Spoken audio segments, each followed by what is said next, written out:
Okay, so this video I wanted to talk about something that I haven't really seen anyone else talk about. I've seen one other video of someone talking about this, and I haven't seen anything since then, and I haven't seen anyone else in general talking about this. So I was like, why not make a video myself and, try to, I guess tell people about this and, it seems like not very many people know about it. So there are some letters or notes or whatever you want to call them. Either word is correct.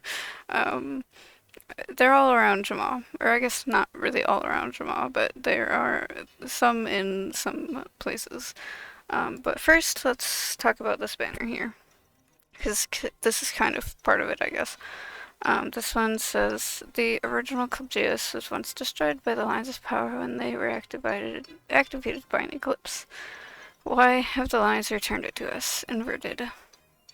Music can be the means of generating light and dark energy. Geas could be a potent source of power. And he says inverted, which I guess it's inverted as in it's on the other side of this area and it's like, turned around, but like the inside isn't inverted, so I don't know. I guess it's a little weird. But yeah, anyways, there's this little piece of paper down here by the stairs of Alpha Headquarters, and this one says, the phantoms tangled the lines of power, but the results merely rearranged Jamma Township.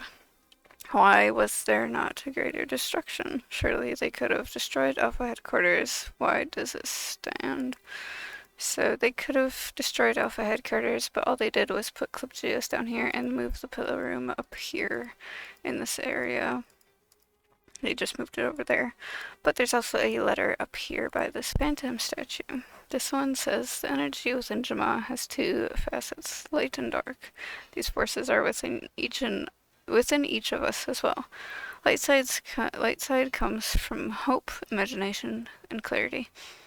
Dark side comes from power, emotion, and drive, which I don't know why emotion is on dark side, because, like, emotions aren't necessarily bad. Like, there are good emotions, like happiness and whatever, but there's also bad emotions, like anger or sadness. But, like, I mean, also it's like, you shouldn't bottle up your emotions. Even if it's a bad emotion, like anger or sadness, you should still, let it go and not try to hold it all in and stuff. So I don't know why emotions right here. Like, that's just kind of weird to put it there, but okay. Anyways, there are more though. They are kind of in some places. There's one right here next to the Zeus statue in Temple of Zeus. This one says, the dormant of network of ancient power runs beneath Jamma, known as the lines of power. These lines can be activated by great astronomical events such as the eclipse, or by the collective focused energy of many animals working together. And then there is another one in Temple of Zeus, but it's in one of these buildings. I think it's in here. Or maybe I have to go and... Oh no, yeah, it's not in here. Whoops, I was like, I don't think it's in here, but yeah, these are just shops. Whoops. But if we go around here, there's a little bottle thingy, whatever, with a phantom here, and there's a letter there. And this one says there could be a world very much like our own that is drawing the phantom's attention. I hope the denizens are up to the fight. It will surely take everything they have, both light and dark. And then there is a few more. There is one in Ampendale by these rocks here. Lines of power activating, tangling. Perhaps it was an unintentional effect, like the echo of thunder after lightning strikes. The phantom must have a greater goal. And then the next one is by. Let's go over here to where this one is. Talk about this one. because I kind of want to keep the one for last. But it's up here. If the phantoms are able to cross between their dimension and ours, there's yet other places.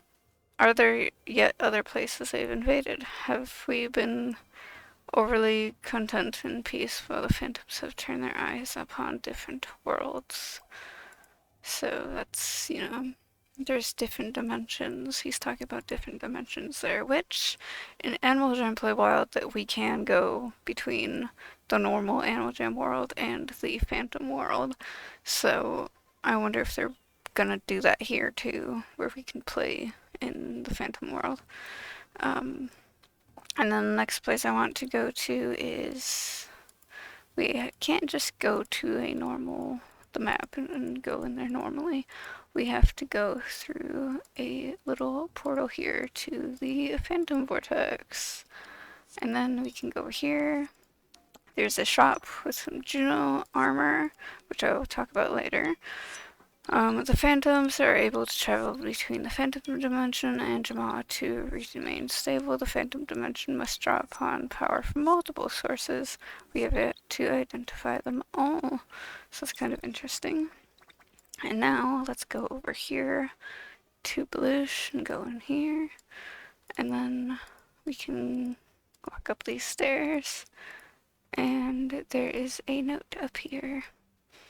I have often returned here to pay my respects to Juno and seek their presence.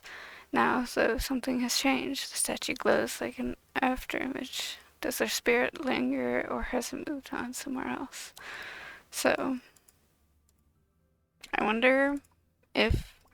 I did talk about this in a previous video, where Graham talked about the eclipse, and Lisa also talked about lines of power and stuff, and I talked about maybe Juno might come back in a previous episode, or previous video, not episode, because the Juno statue is lighting up. But like, I thought the Juno statue was maybe lighting up before, but I can't really remember. I don't know, but yeah, so it's kind of just like, is Juno gonna come back maybe?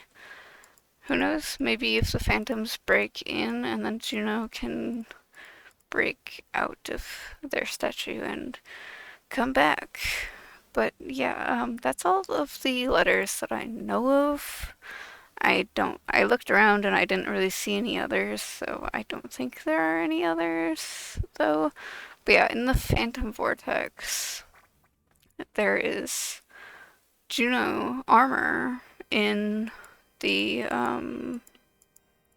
shop there, like I showed you in the last thing.